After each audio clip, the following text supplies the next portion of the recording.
விஜய் எனும் நான்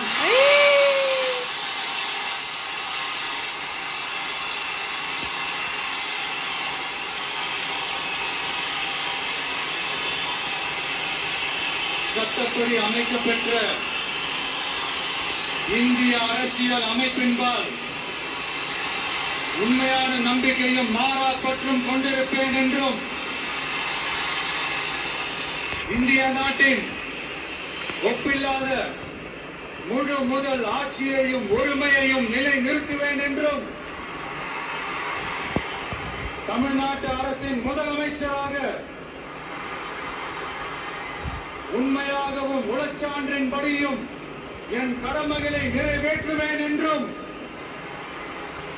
அரசியல் அமைப்பிற்கும் சட்டத்திற்கும் இணங்க அச்சமும் ஒருதலை சார்பும் இன்றி விருப்பு வெறுப்பை விலக்கி